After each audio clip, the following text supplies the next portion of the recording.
Ok. Dale. Buenas tardes, buenas noches o buenos días, según corresponda. Hoy vamos a continuar trabajando biodiversidad y su preservación y vamos a comenzar con el primer dominio de la clasificación de los seres vivos que vimos con anterioridad. Para ese tema tenemos la presencia de la doctora Diana Yamili Escalante Rendis. Ella es químico-biólogo agropecuario, tiene maestría en ingeniería bioquímica y doctorado en biotecnología. Es profesor de la Facultad de Ingeniería Química de la Universidad Autónoma de Yucatán, miembro investigador del Cuerpo Académico de Biotecnología Microbiana, académica de las asignaturas de de microbiología y biología celular. Tiene trabajos de investigación con actinomicetos y sus metabolitos secundarios, y es autor de diversos artículos científicos en revistas indexadas. Pues, muchas gracias y adelante. Bueno, pues buenos días o buenas tardes, según el horario en el que ustedes estén viendo este video. Es un gusto tenerles aquí y sobre todo que escuchen esta charla que les voy a dar de uno de los grupos microbianos que en lo personal me encantan, en el cual he trabajado durante alrededor de más de 20 años con ellos, y que son el grupo de las bacterias. Yo en lo personal, el grupo que he trabajado son las bacterias filamentosas que se llaman actinobacterias o actinomicetos, de los cuales se han utilizado diferentes tipos de metabolitos secundarios. Pero sin más preámbulo, pues vamos a platicar acerca de este grupo maravilloso que son las bacterias.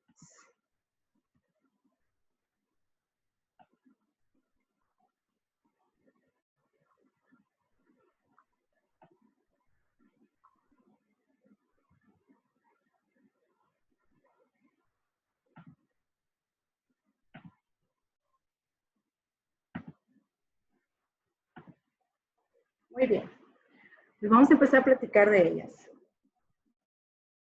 ¿Qué les puedo decir acerca de las bacterias? Las bacterias pertenecen a uno de los 3 dominios en los cuales se divide en general los seres vivos.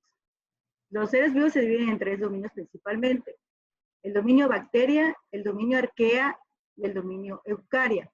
En especial, las bacterias pertenecen al dominio bacteria y tienen su único reino, que también se denomina del mismo nombre, bacteria. ¿Cuáles son las características de estos microorganismos? 1.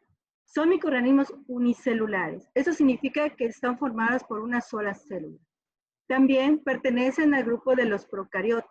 ¿Esto qué significa? Significa que estas células no contienen organelos membranosos, tampoco contienen un núcleo, pero sin embargo contienen un cromosoma circular de ADN que no se encuentra disperso en todas las células, sino se encuentra en un lugar que se llama nucleosoma. También, como cualquier otro tipo de célula, tiene una membrana celular formada por una estructura trilaminar que contiene lípidos y contiene proteínas y contiene carbohidratos, que eso le permite el paso de sustancias de dentro hacia afuera y de afuera hacia adentro, tomando de esta manera todo lo que son sus nutrientes y poder realizar todo su metabolismo. Otra característica que tienen estos microorganismos, que tienen una reproducción asexual y además tiene una pared celular que le da la rigidez a la célula y también le ayuda a mantenerla firme y le da las características de poder tener el hecho de poder resistir diferentes sustancias, ya sean antibióticos e incluso sustancias que puedan matarla. Esta pared celular le da la característica a estas células que se pueden teñir de 2 maneras cuando nosotros los sometemos a la llamada tinción de Gram. Estas se dividen en 2 tipos, de acuerdo a la coloración que adquieren cuando estas células son sometidas a esta tinción. Las Gram positivas, que se tiñen de un color violeta, que solamente es el hecho de que puedan introducir dentro de su célula el llamado cristal violeta. Y las otras, que son las Gram negativas, que se tiñen de un color rojo y las cuales se tiñen con el color safranina.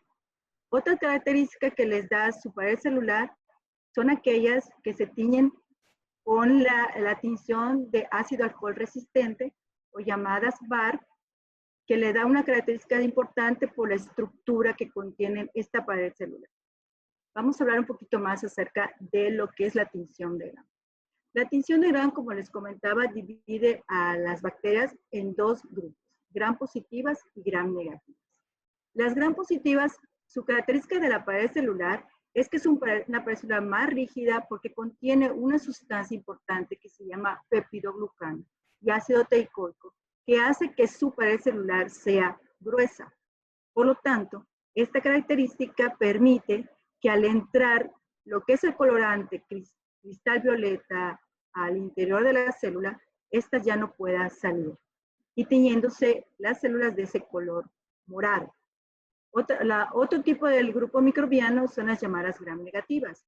Podemos observar en la diapositiva que el peptidoglucano es más delgado, de hecho se encuentra en medio de dos membranas pequeñas y por lo tanto esta pared celular es menos rígida y más delgada. Esto permite que cuando entra el colorante cristal violeta como primer colorante que se realiza en la tinción de Gram, esta pueda salir cuando es lavada con una mezcla de alcohol-cetona. Después, cuando se le agrega la safranina, esta entra en el interior de la célula y se tiñe las células de color rosado. Es por esto que dependiendo de la estructura y de la composición de la pared celular de estos microorganismos, lo podemos dividir en estos grupos, que son Gram positivos, que se tiñen de color morado, y Gram negativas, que se tiñen de color rosado. Esto nos ayuda a observarlas en el microscopio, porque los microorganismos de este tipo, según cuando lo tenemos en la naturaleza, pues no están teñidos y las células no se pueden observar. Ya haciéndole esta tinción, podemos no solamente ver el tamaño, podemos ver la forma y también podemos saber de qué estructura está hecha su pared de las células. Otro tipo de tinción que se utiliza es el ácido alcohol resistente, como les había comentado antes. Pero este tipo de bacterias, su particularidad es que en su pared celular contiene ácidos grasos o ácidos micólicos. Esos ácidos grasos son de cadena larga que lo que hace es que resisten esa decoloración de una mezcla de alcohol ácido. Y lo que sucede es que cuando se tiñen con la safranina, entonces queda de ese color rosado estos microorganismos. Esa tinción se le llama la coloración Ziehl-Neelsen y se utiliza para este tipo de microorganismos, especialmente para el género Mycobacterium, que es el que produce la enfermedad de la tuberculosis. De acuerdo a la tinción que nosotros les hacemos a estas bacterias, podemos observar, como les comentaba en el microscopio, su forma y su agrupación. Por lo tanto, podemos observar que hay células bacterianas que tienen una forma de cocos y además podemos también ver cómo se agrupan estos cocos de este tipo de células. Podemos ver que se pueden agrupar como diplococos, viendo los que se encuentran en parejas, en tétradas, que son de 3 a 4 células unidas. También podemos ver cadenas, que le llamamos streptococos, y podemos observar que también forman racimos. A este tipo de racimos le llamamos estafilococos. Igual, otra forma que también pueden presentar es la forma de bacilos. Los bacilos pueden ser alargados, también pueden ser cocobacilos, que son bacilos más cortitos, y también podemos observar los vibrios que tienen una forma como de comas. Esas son las principales formas que podemos observar cuando nosotros realizamos ya sea una tinción de Gram a las bacterias o una tinción de Ziehl-Neelsen de acuerdo al tipo de microorganismo de bacterias que estamos tratando de observar en el microscopio. Otro tipo de bacterias que también se encuentran son las llamadas bacterias filamentosas o los actinomicetos. De ella les platicaba hace un momento en mi presentación, son con las que yo trabajo. Esta característica de estas bacterias filamentosas es que forman además unas hifas que les permiten producir las llamadas colonias, que es la forma como se agrupan ellas, de una manera diferente a las células bacterianas en general. Estos microorganismos fueron en antaños que se pensaba que eran hongos y no. Se dieron cuenta a raíz de la biología molecular, o sea, en el estudio de su ADN, que pertenecen al grupo del dominio bacteria.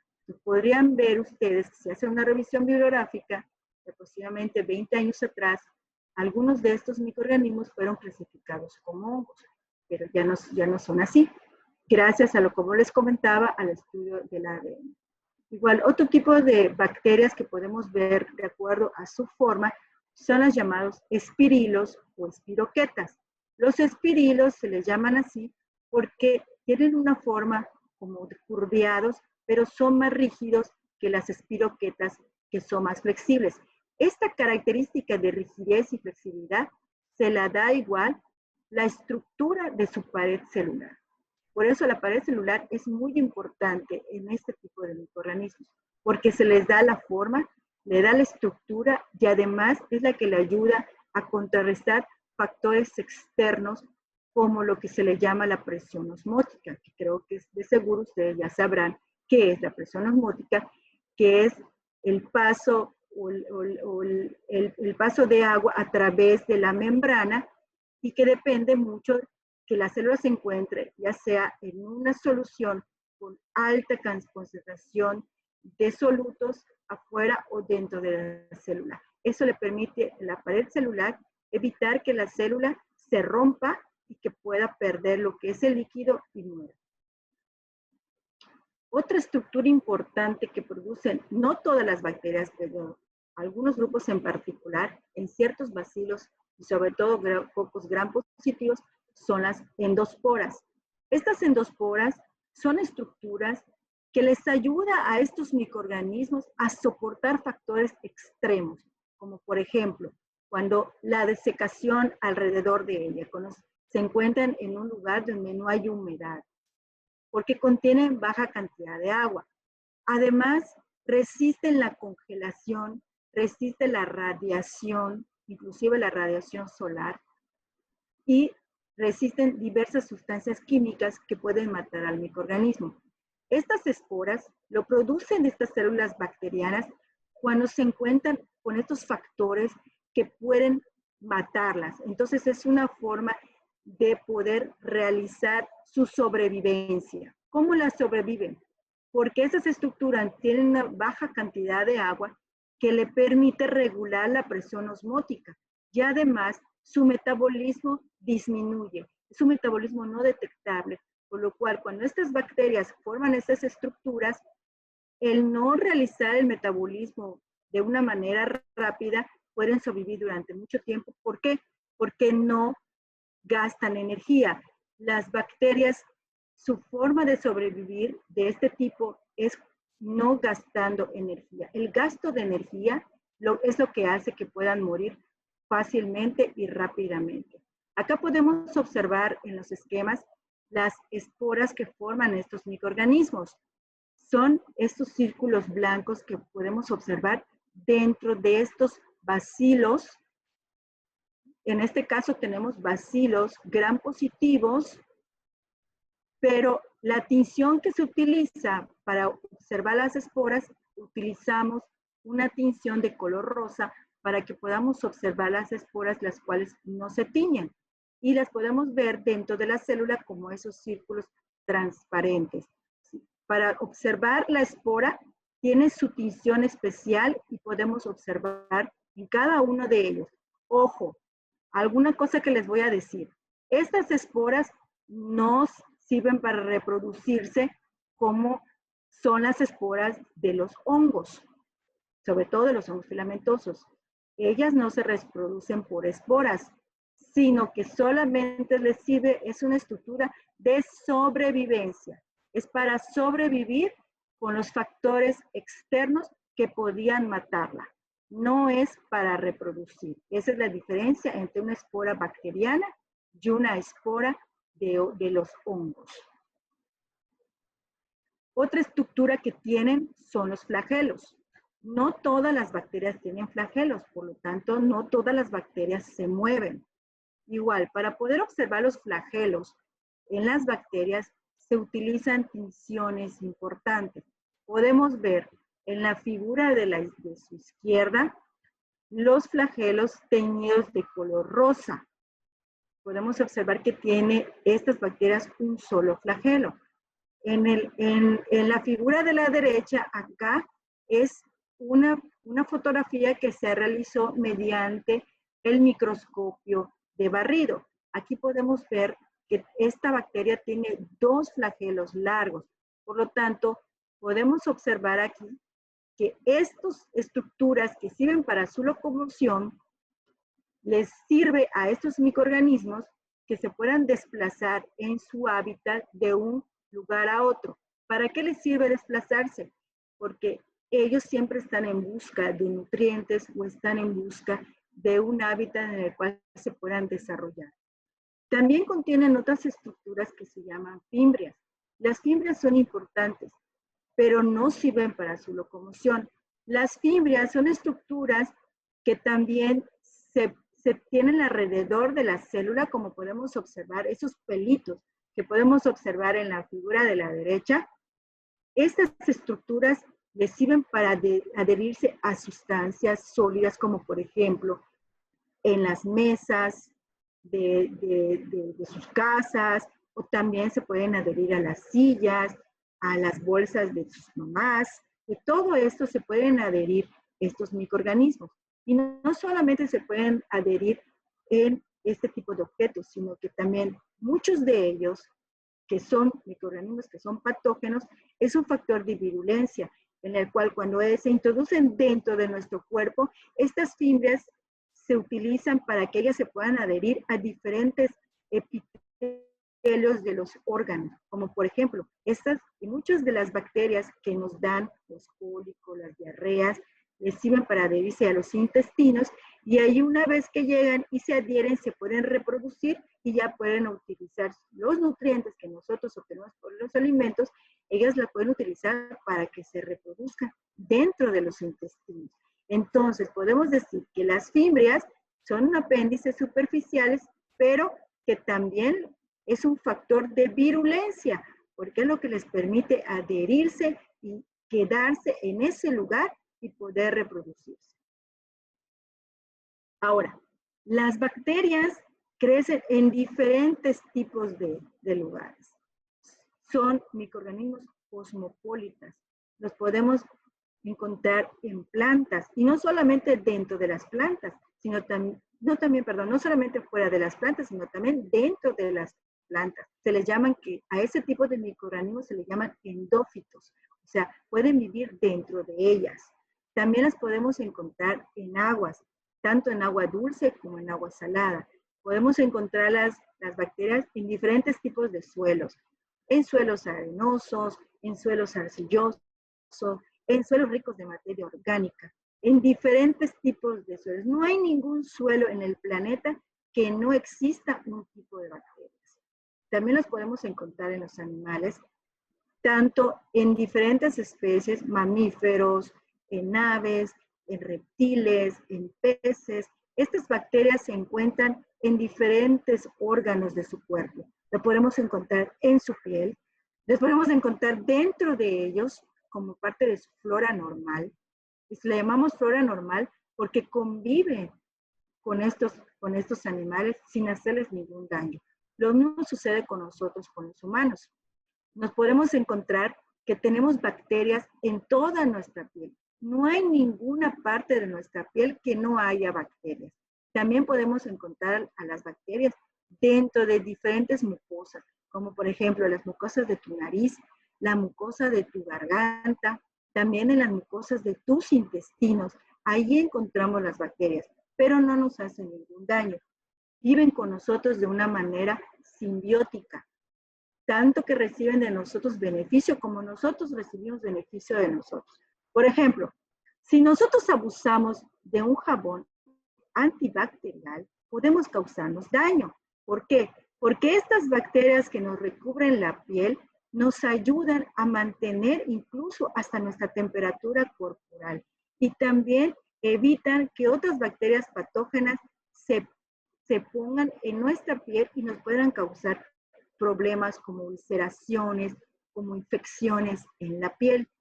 Esto es muy importante, no abusar de este tipo de sustancias químicas, como por ejemplo ahorita por la pandemia estamos utilizando demasiado cloro, entonces es importante que después de tener el cloro en contacto con estas manos, es importantísimo que nos las lavemos para que las bacterias benéficas que se encuentran en nuestras manos tampoco sean agredidas y muertas como otro tipo de bacterias patógenas. Entonces, esto es muy importante, que tengamos mucho cuidado. Lo mismo sucede cuando abusamos de los antibióticos. Por eso, cuando nosotros vamos al médico, cuando tenemos alguna enfermedad que tiene una infección bacteriana, tenemos que terminar nuestros antibióticos y tampoco tenemos que autorrecetarnos, porque en nuestros intestinos viven bacterias buenas que nosotros podríamos eliminarlas por abusar de los antibióticos. Hay que tener mucho cuidado con eso. Y además, si no terminamos nuestros medicamentos, como son los antibióticos, también no solamente eliminamos a las bacterias buenas, sino que las bacterias malas pueden adquirir resistencia a los antibióticos y nos puede regresar la enfermedad. Entonces es muy importante saber que nosotros tenemos bacterias buenas en todo nuestro cuerpo y también las tenemos que cuidar porque ellas nos cuidan a nosotros. Para que estas bacterias crezcan en diferentes tipos de hábitats, como ya les mencioné, ya sea en las plantas, en los animales, en los suelos y en el agua, depende de varios factores. Esos factores o parámetros les llamamos intrínsecos y extrínsecos. Los parámetros intrínsecos son aquellos que contienen el hábitat natural de estas bacterias. Por ejemplo, los nutrientes es un parámetro intrínseco. ¿Por qué? Porque es lo que con ellos van a alimentarse. El pH es un parámetro intrínseco. El pH que le da la acidez o la basicidad de ese ambiente. También la actividad de agua, o sea, la cantidad de agua que se encuentra en ese ambiente. Es muy importante para que ellas se puedan desarrollar. Otros parámetros que son importantes para que se puedan desarrollar son los parámetros extrínsecos. Esos parámetros extrínsecos principalmente son la temperatura en el cual ellas se encuentran y la concentración de oxígeno. O sea, ¿qué cantidad de oxígeno tienen ellas para poder desarrollarse?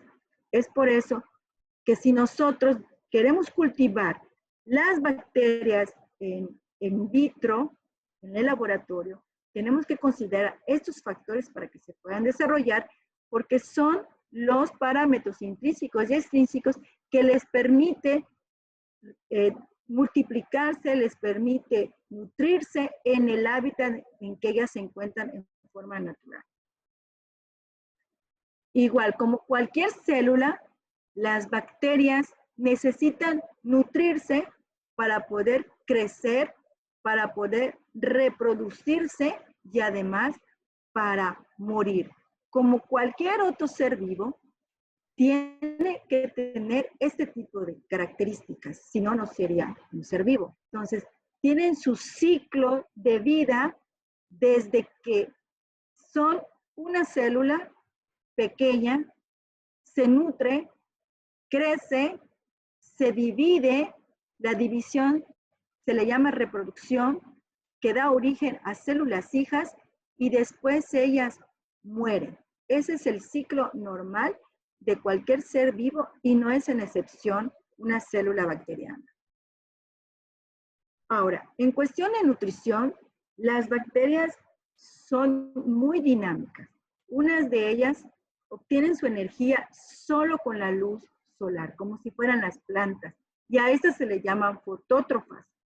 Otras necesitan energía utilizando compuestos químicos, ya sea compuestos orgánicos o inorgánicos, produciendo reacciones de oxidación. A este tipo de bacterias se le llama quimiótrofas. Otra característica importante que tienen estas células, como cualquier célula, son los requerimientos de carbono. Sin embargo, esos requerimientos de carbono es diferente. Ellas pueden utilizar el carbono del medio ambiente, del CO2, y a estas se les llama autótrofas. Otro tipo son las heterótrofas, que utilizan los requerimientos de carbono por materia orgánica que proviene de otros seres vivos, como por ejemplo nosotros. Nosotros somos organismos heterótrofos. ¿Por qué? Porque nosotros no podemos utilizar el carbono del CO2 para poder producir nuestras macromoléculas, como son las proteínas, los carbohidratos, los lípidos que contiene nuestro cuerpo, sino necesitamos consumirlos de otros seres vivos, como por ejemplo el almidón de una papa o la proteína de la carne. Entonces, todo este tipo de sustancias nosotros las tenemos que consumir y a eso se le llama heterótrofos. Las bacterias, estos grupos maravillosos, no solamente hay bacterias que consumen ese tipo de sustancias, sino también pueden utilizar el CO2. Entonces son maravillosas, su metabolismo es maravilloso. Ellas van a sobrevivir a pesar de nosotros, con o sin nosotros en este planeta. Como les comentaba, también el pH en su medio ambiente es muy importante porque depende de qué la acidez de donde se encuentre su hábitat, ellas se van a poder reproducir. Y así podemos encontrar bacterias que puedan crecer en ambientes muy básicos, alrededor de un pH de 12 a 14, que se le llama alcalófilos extremos. También pueden reproducirse en un pH básicos, alrededor de 9 a 11, y se les llama alcalófilos. La mayoría de las bacterias crecen a pHs neutros, o sea, alrededor de 5.5 a 8 aproximadamente. A eso se les llama neutrófilos. Y estas bacterias principalmente son las bacterias patógenas, que son las que nos dan las enfermedades, no solamente a los humanos, sino también a los otros seres vivos. Porque nosotros tenemos un pH neutro en nuestra sangre y en nuestras células, y por eso ellas se pueden reproducir. También hay otro tipo de bacterias que son capaces de reproducirse a un pH ácido, como los acidófilos. Estas se reproducen a pH de 5.5 alrededor de 3.5. Pero otro tipo de bacterias se pueden reproducir a pHs mucho más ácidos. Y a estas se les llaman acidófilos extremos. Si ustedes observan, las bacterias tienen esta facilidad.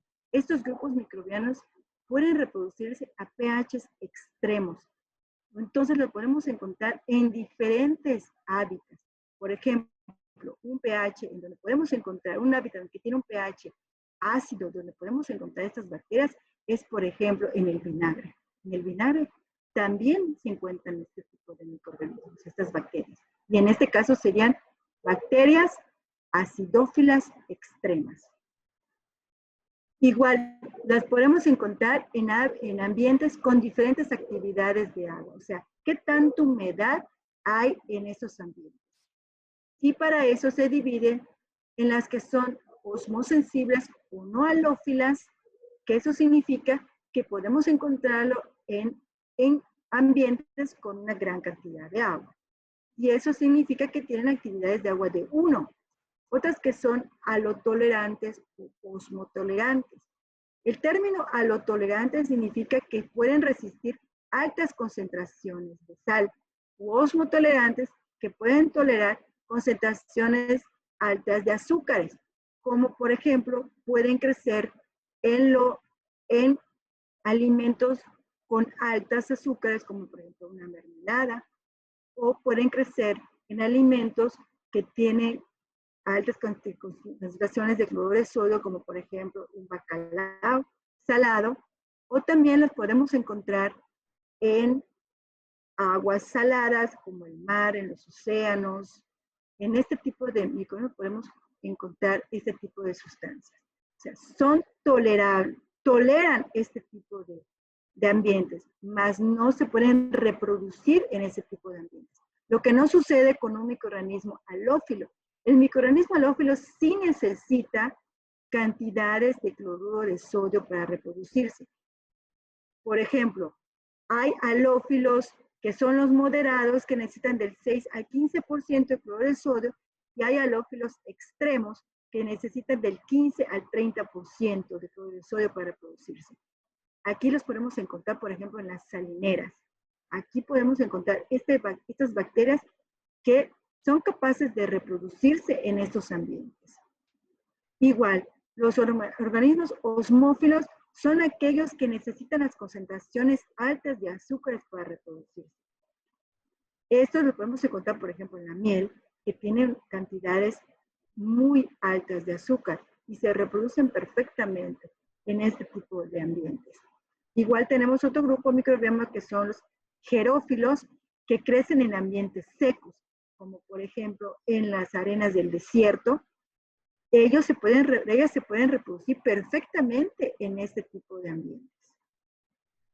Igual, podemos encontrarlos que crecen en diferentes ambientes de acuerdo a su temperatura.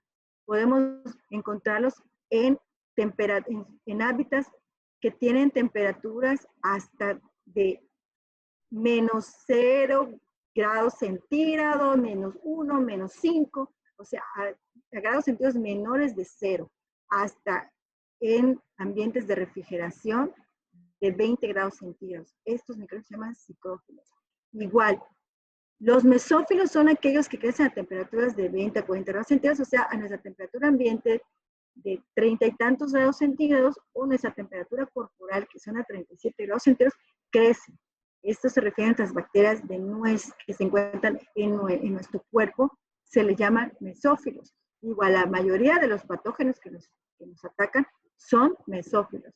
Igual, crecen a temperaturas que van de 40 a 70 grados centígrados y eso se les llaman termófilos. Y los termófilos extremos pueden reproducirse a temperaturas mayores de 65 grados centígrados hasta 90 grados centígrados. Pero tenemos otro grupo que son los hipertermófilos, que son capaces de desarrollarse a partir de los 90 grados centígrados y llegando hasta los 110 grados centígrados. Esto significa que estos microorganismos lo podemos encontrar hasta en los volcanes.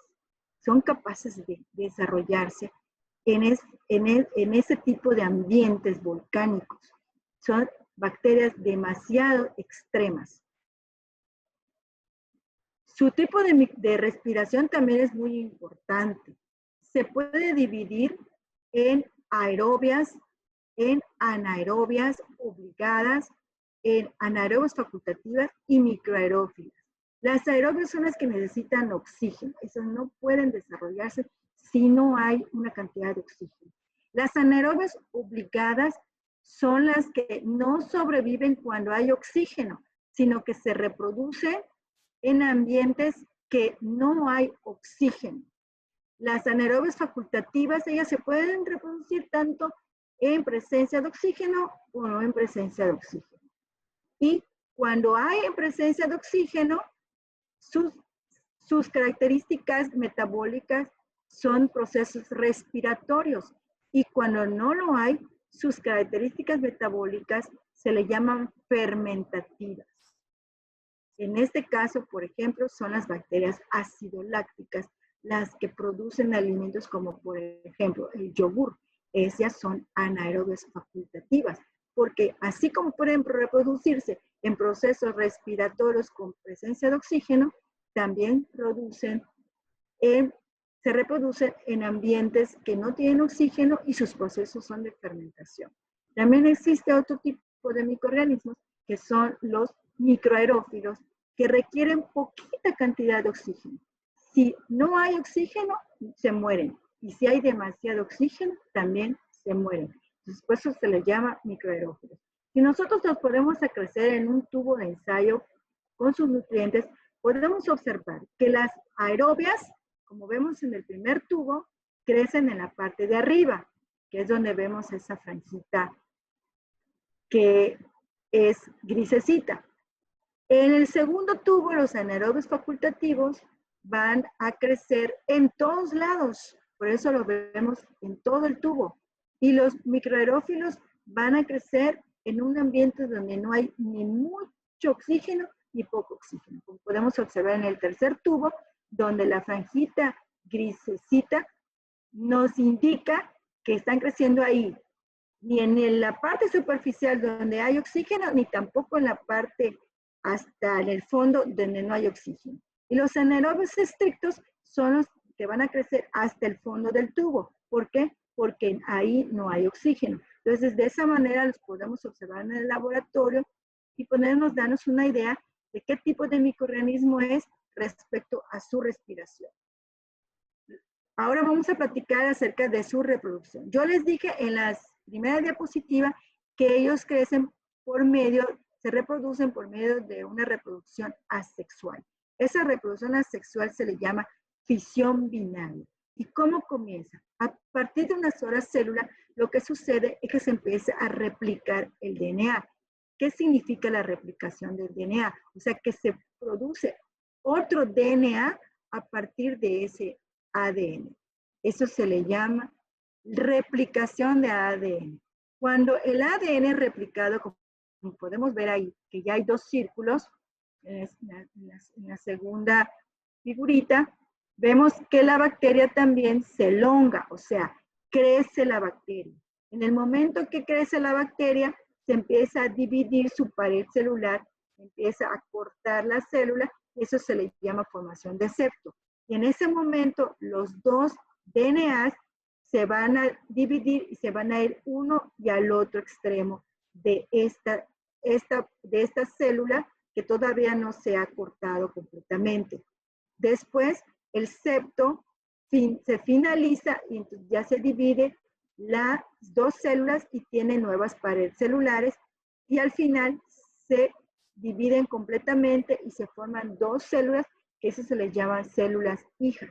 Pero si se dan cuenta, proviene de una sola célula que a partir de una célula se convierten en dos células. Eso se le llama fisión binaria y además es una reproducción asexual.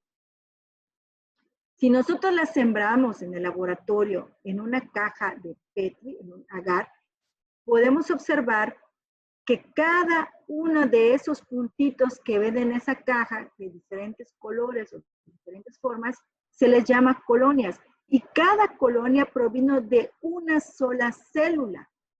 Cada colonia. Y si hacemos un acercamiento con un microscopio, podemos ver que en esa colonia hay muchas células. Todas esas células provinieron de una sola célula. Por eso podemos decir que cada colonia es un microorganismo que provino. Nosotros podemos cuantificar por cada colonia que crezca en una caja de Petri, podemos saber cuántos microorganismos tenemos en un lugar donde lo podemos obtener. Como por ejemplo, si queremos saber cuántos microorganismos tiene un alimento, solamente sembramos una cantidad de ese alimento en la caja de Petri y si crecen una cantidad de colonias, podemos cuantificar y saber cuántas bacterias hay en esa caja, en ese alimento, porque crecieron en la caja de Petri, porque cada colonia provino de una sola célula, o sea, de una sola bacteria. Como les había comentado, como cualquier tipo de organismo vivo, tiene su círculo de crecimiento, su fase de crecimiento. Entonces, podemos comenzar primero. Los microorganismos, cuando están en un ambiente y todavía no se empiezan a reproducir, se le llama la fase de latencia. En esa fase de latencia, las bacterias empiezan a nutrirse, pero todavía no se reproducen. Empiezan a reproducirse, o sea, empiezan a dividirse de 1 a 2, de 2 a 4, de 4 a 8, así se empiezan a duplicar. Y en esa etapa de crecimiento se le llama fase exponencial. Es cuando se empiezan a duplicar, a duplicar, a duplicar. Una vez que ya las bacterias se le empiezan a agotar sus nutrientes, entonces se empiezan a entrar a una fase que se le llama fase estacionaria. En esa fase estacionaria, como los nutrientes se les está acabando y además, como cualquier célula, empiezan a excretar sustancias nocivas, aquí las células se dejan de reproducir de una velocidad muy alta y se empiezan a mantener lo más que se pueda, la población empieza a mantenerse para poder sobrevivir. Pero llega un momento que los nutrientes se acaban y llega un momento que sus propias sustancias nocivas, tóxicas que ya se excretan, empiezan igual a dañar sus propias células y empiezan a caer a otra fase que se llama fase de muerte. Es cuando empiezan a morir las bacterias y empiezan a disminuir su número. Como podemos ver aquí en la última figura de la parte de abajo, las bacterias que tienen X son las células muertas y las otras son las células que todavía están vivas. Y ahí termina todo su ciclo de vida de estos microorganismos. Por eso es muy importante saber cuál es la fase de crecimiento de estos microorganismos, porque depende de la bacteria, el tiempo de ese ciclo de crecimiento puede variar. Unas pueden ser más cortas, unas pueden ser más largas, dependiendo mucho de los factores extrínsecos e intrínsecos que platicamos con anterioridad. Ahora, como les comentaba anteriormente, tenemos bacterias buenas y tenemos bacterias malas. Las bacterias buenas son las que se encuentran en nuestro cuerpo, como les comentaba, y las bacterias malas son aquellas que nos causan daño, no solamente a los seres humanos, sino también a otros seres vivos. Aquí hay algunos ejemplos de bacterias buenas, como por ejemplo los lactobacilos, los lactococos, los streptococcus termófilos, los probacterium, los bifidobacterium. Todos estos tipos de bacterias son bacterias buenas y que se encuentran en nuestros intestinos y nos ayudan no solamente a degradar los nutrientes que nosotros nos alimentamos, sino como recubren todo lo que son nuestro epitelio de nuestros intestinos, evitan que bacterias malas, como por ejemplo la salmonella, la Escherichia coli, el Staphylococcus, el Clostridium perfringens o el Campylobacter puedan llegar y se puedan establecer en el epitelio de nuestros intestinos y causarnos diferentes enfermedades.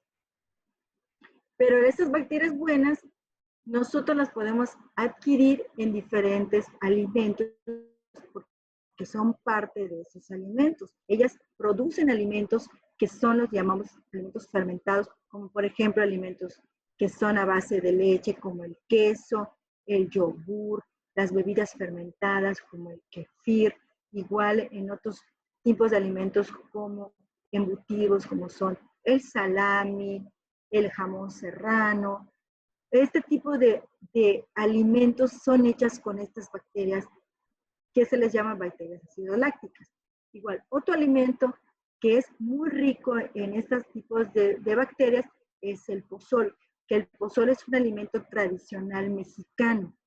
Es un alimento por excelencia rico en estas bacterias que se les llaman bacterias probióticas, que son los alimentos que debemos de consumir regularmente para que nuestra flora intestinal esté constantemente renovándose y evitar que estas bacterias, que son las bacterias malas o patógenas, puedan llegar y hacernos daño a nuestro cuerpo. En otros alimentos donde las podemos encontrar son alimentos fermentados, pero alimentos vegetales, como por ejemplo el chucrut, que es un alimento que se consume mucho en Alemania, que es a base de col fermentada. También se pueden consumir cebollas fermentadas, zanahorias fermentadas. Este tipo de alimentos podemos consumirlos para poder igual renovar nuestra flora intestinal, porque están hechos a base de las fermentaciones realizadas por este tipo de microorganismos. Pero no solamente estos microorganismos, las bacterias que son benéficas para el ser humano producen alimentos, sino también producen otro tipo de compuestos, como por ejemplo los podemos utilizar como insecticidas, como biofertilizantes. Hay diferentes grupos microbianos que pueden ser utilizados en lugar de fertilizantes químicos que dañan el ambiente, que dañan el suelo, que dañan la tierra. Podemos utilizarlos a ellos para poderles darle nutrientes a las plantas y que se puedan desarrollar. Asimismo, en lugar de utilizar pesticidas o insecticidas a base de químicos, podemos utilizar sustancias que vienen de las bacterias para poder eliminar tanto insectos como otros microorganismos patógenos que pueden dañar a las plantas. Igual, los microorganismos como las bacterias que producen lo que son los polímeros, hay bacterias que producen polímeros, estos polímeros se pueden utilizar en cosméticos, ya sea en cremas, en labiales, en diferentes tipos de cosméticos y siendo un producto ya más natural y no utilizando productos que sean derivados del petróleo. También hay bacterias que son capaces de producir sustancias antibióticas, como por ejemplo la streptomicina viene de una bacteria que se llama Streptomyces, que es una actinobacteria, es un actinomiceto. Ya les platicé anteriormente que esas bacterias son las bacterias filamentosas y son ricas, su metabolismo es rico en producir diferentes tipos de fármacos, principalmente antibióticos, antifúngicos, o sea, aquellos que eliminan o matan lo que son los hongos. Entonces, en diferentes fármacos, no solamente antibióticos, también producen sustancias que ayudan con diferentes enfermedades como la hipertensión arterial, igual ayudan en diferentes tipos de fármacos para contrarrestar diversas enfermedades, no solamente para los humanos, sino también para el hombre. Igual son capaces de producir aditivos alimentarios como colorantes, como gomas, como dulcorantes, o sea, saborizantes. ¿Por qué? Porque su metabolismo es tan variado que son capaces de realizar eso. Igual, también relacionado con los polímeros, muchos polímeros producidos por bacterias actualmente se utilizan para elaborar lo que son los bioplásticos, que son plásticos que son capaces de degradarse. En lugar de utilizar plásticos que son derivados igual del petróleo, muchas de ellas producen este tipo de plásticos y podemos hacer diferentes tipos de productos que se pueden utilizar en nuestros hogares o en la industria y para no generar ya más basura que no se puede degradar de manera natural. Pues como ustedes pueden observar, las bacterias, por sus características, ya que son organismos unicelulares que se pueden reproducir muy fácilmente, muy rápidamente, y además que son capaces de tolerar diferentes tipos de factores como temperaturas, ya sea altas o bajas, pHs altos o bajos. Pueden igual utilizar diferentes tipos de alimentos, de nutrientes. Son microorganismos que son pequeñas industrias vivientes y podemos utilizarlos para generar diferentes sustancias que nos benefician al ser humano. Por eso les invito a que estudien un poquito más de ellas, son maravillosas y pueden igual ser un poquito científicos, investigar un poquito más, investigar acerca de qué tanto se puede utilizar este tipo de microorganismos. Entonces, pues me despido. Nos vamos a ver en la siguiente charla. Ya platiqué con su maestro. Vamos a platicar acerca de otro grupo maravilloso que se llama las arqueobacterias. Y por mi parte, esto es todo. En el caso de las bacterias, si tienen alguna duda, alguna pregunta, pues con su maestra. O si me quieren hacer alguna pregunta en particular, su maestra tiene mi correo electrónico o mi WhatsApp y me pueden mandar un mensajito, me pueden mandar un correo electrónico y yo con mucho gusto les platicaré de lo que yo hago con mis maravillosos actinomicetos, con mis bacterias que las amo entrañablemente. Muchas gracias, chicos, y nos vemos en nuestra próxima clase. Pues muchas gracias. De hecho, creo que nos da tiempecito para que nos puedas contar un poquito de qué haces, cuál es tu trabajo con las bacterias, para que ellos sepan que los científicos son de carne y hueso y que están al alcance de la mano, que pueden platicar con ellos. ¿Cuál es tu trabajo con las bacterias? Bueno, yo les voy a platicar acerca de lo que he hecho durante todos más de 20 años trabajando con mis bacterias. He trabajado de todo con ellas. Si reduces perdón, si quitas tu presentación para que te vean ellos y... Ok. Gracias. ¿Así? Perfecto. Perfecto.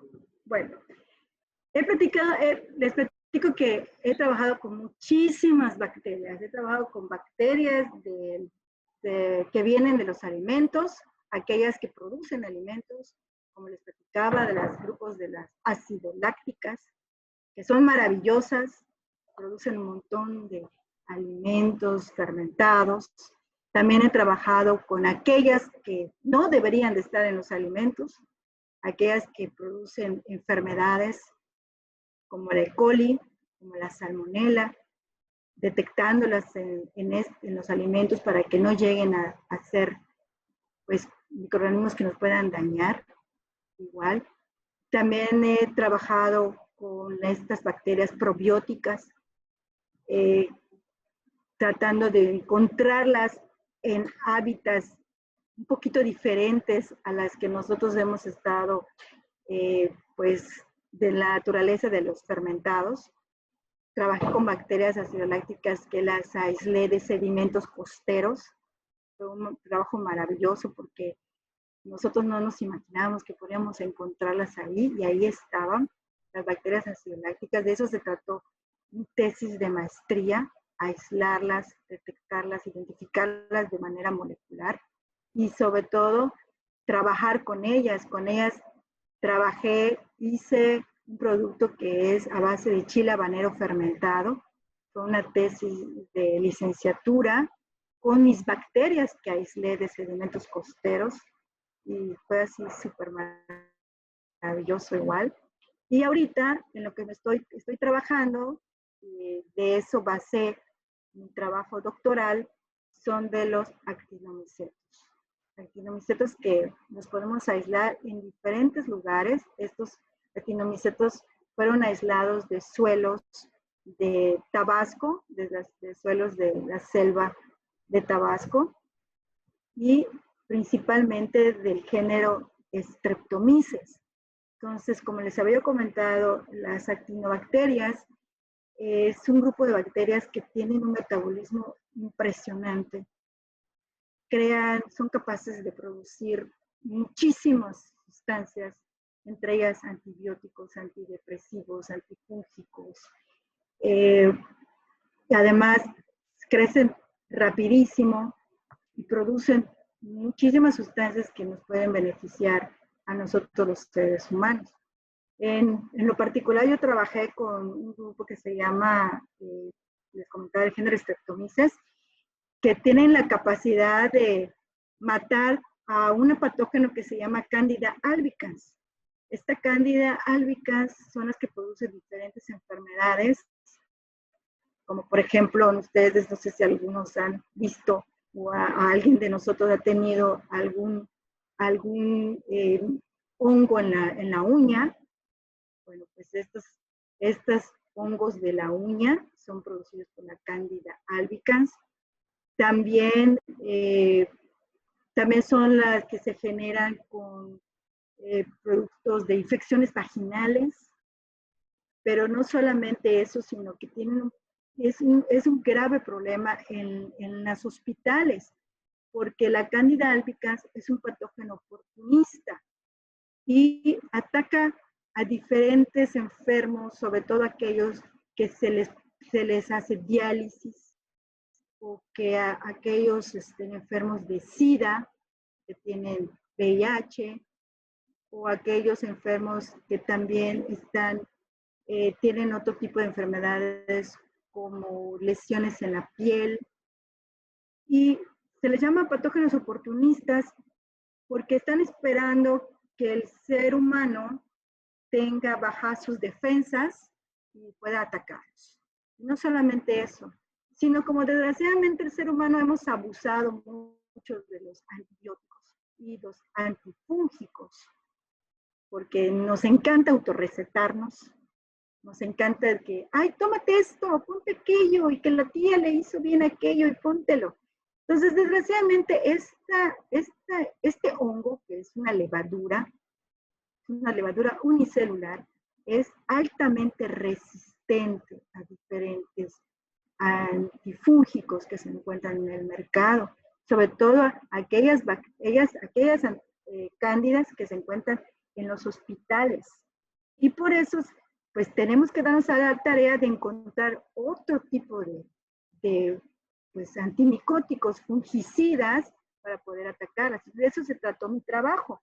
Mi trabajo se trató de buscar estos fungicidas en este género, Streptomyces, que fueron aisladas de suelo, y pues me encontré que sí, fueron capaces de matar a este tipo de levadura, y no solamente pues detectamos que las mató, sino que también pudimos detectar, no obtener, porque ya no llegó así la tesis, desgraciadamente me hubiese gustado obtener el metabolito, pero sí detectamos que produce un metabolito que está relacionado con la capacidad de eliminar hongos, pero no estaba reportado de que mataba Candida albicans, que mataba otros hongos, entonces es la aportación del trabajo. Además, pues también hicimos un análisis de los genes que pueden estar involucrados en la producción de esos metabolitos. Y con base a este tipo de resultados, pues hay mucha tela de donde cortar, muchísimo. Y de ese trató, pues, en pocas palabras, mi trabajo de 5 años de doctorado. Entonces, ahorita me voy a seguir trabajando con las actinobacterias, no solamente con las que estoy trabajando ahorita, sino que quiero aislarlas en otros lugares, y sobre todo ahorita quiero hacer un proyecto en el cual detectar, pero si son capaces de utilizar sustancias anticancerígenas, porque sí se ha reportado que también los actinomicetos pueden producir sustancias anticancerígenas. Y quiero trabajar con líneas celulares que producen el cáncer cervicouterino. Entonces, de eso quiero empezar a trabajar y ojalá que me lo apruebe con la cita. Y eso es en grandes rasgos lo que he trabajado en todos mis años. Pues muchísimas gracias. Muchas gracias por la explicación del tema y por el darnos a conocer cuál es tu trabajo en la investigación y lo que se puede aportar a la ciencia mexicana y del mundo. Pues como dijiste, nos vamos a ver con otro dominio y vamos a tener la oportunidad de interactuar contigo a través de otros medios por si hay dudas. Yo solamente quisiera que les comentaras en las bacterias que estás trabajando, dijiste que tienen hifas. Como no hemos visto hongos, ellos no tienen claro qué es una hifa. Ah, ok. Sí, es cierto. Bueno, yo creo que ustedes han visto los hongos en el pan, ¿no? O en la tortilla. Son como unos pelitos que crecen aquí en la tortilla. Si no los han visto, dejan una tortilla ahí en su casa, que varios días. Sobre todo, déjanos en una bolsa cerrada para que tenga humedad, porque a los hongos les gusta mucho la humedad. Y ahí van a ver cómo se reproducen unos pelitos. Esos pelitos que se reproducen se les llaman hifas a los hongos. Bueno, los actinomicetos producen estos tipos de hifas, no tan aglomeradas o tan profusas como lo que son los hongos, pero sí tienen esa capacidad de formar esos hilitos que se le llaman hifas. La diferencia es que esas hifas para las bacterias no es para reproducirse. En cambio, en los hongos, hay hongos que con sus hifas se pueden reproducir. Pero como les decía, las bacterias se reproducen por fisión binaria, por células que se dividen. Esa es la diferencia entre una bacteria y un hongo. Un hongo filamentoso, porque los hongos se dividen en dos tipos. Los hongos filamentosos, los que producen las hifas, que son esos pelitos que les platicaba, y los hongos levaduriformes, que son organismos unicelulares, como la Candida albicans, que les platicaba, que en el que trabajé en mi trabajo de doctorado, y que crecen de forma muy similar a las bacterias. De hecho, forman colonias, como las fotografías que les mostré de las bacterias, forman colonias las levaduras, pero no son organismos eucariotas. Son unicelulares, pero son eucariotas, o sea, tienen núcleo y tienen organelos membranosos. Eso es muy importante que tengan ustedes en cuenta esto. Los seres vivos, en general, se dividen de acuerdo a su tipo celular, en procariotas y eucariotas. Esos son los dos grandes grupos. Y en las procariotas se encuentran dos dominios, el dominio bacteria y el dominio arquea. Y en el grupo de las eucariotas se tiene el dominio eucaria. Ahí nos encontramos nosotros, los animales, las plantas y muchos organismos unicelulares, como las levaduras, como los protistas, y organismos pluricelulares, como lo son los filamentosos. Pero eso no significa que, de hecho, los procariotas en el planeta son mucho más numerosos que nosotros los eucariotas. Por eso tienen dos dominios y nosotros nada más tenemos un dominio, el grupo eucariota. O sea, increíble, increíble, pero ellos son el grupo mayoritario, inclusive son los que van a sobrevivir. Este planeta puede ahora sí sucumbir, pero ellos van a sobrevivir porque ellos se adaptan a cualquier ambiente sobreviven. Y pues lo estamos viendo ahorita. Bueno, gracias. Y una última pregunta. Hablabas de que cuando la bacteria se divide en la fisión binaria, se produce un septo. Y la pregunta es, ¿tiene que ver esto con lo de septicemia? No. ¿De ahí o simplemente es una casualidad en el concepto? Sí, es una casualidad. En el vocabulario. Exactamente. El septo se le llama septo porque es una división. Ajá, Se secciona. Porque como les comentaba, la bacteria tiene a su alrededor, tiene su pared celular, que es la que cubre la membrana celular. Entonces, para que la bacteria se pueda dividir, porque cuando se le llama reproducción, en el término reproducción o el término crecimiento en bacterias, no es un crecimiento como nosotros de estatura y de tamaño, sino que es un crecimiento respecto a su división. Sí, por eso es una división de que a partir de una se hacen dos. Entonces el septo se forma porque cuando se va elongando la bacteria y su ADN, que son dos círculos, es un circulito que se divide en dos circulitos, y cada uno se va a la célula, la pared celular empieza a reproducirse y se empieza como a ahorcar. ¿Sí? Y cuando termina completamente de producirse la pared celular, se produce, se corta. Entonces esto se le llama septo. Septicemia viene del vocablo de septicemia es completo. O sea, septicemia es una enfermedad en la cual es una infección que ataca todos nuestros órganos, de forma completa. Esa es la diferencia. Pensaba que tenía que ver con que se estaba reproduciendo y se reproducía tanto que daba una septicemia. Pensé que por ahí provenía el concepto. Pero bueno, más bien proviene de la parte de que se engloba. Entonces de ahí lo podemos tomar, porque la septicemia es todo. Es una reproducción completa, total, en todos los organismos. Perfecto, pues muchísimas gracias. Te agradezco mucho la charla. Estamos en contacto y te haré llegar las preguntas que los estudiantes me manifiesten a través del grupo de Facebook. Pues hasta luego. Esperemos que haya muchas preguntas, porque si hay preguntas es que les interesa. Si no hay preguntas es que esperemos que así sea. Te lo agradezco y hasta la próxima. Muchas gracias. Gracias, Araceli. Dale, nos vemos, bye.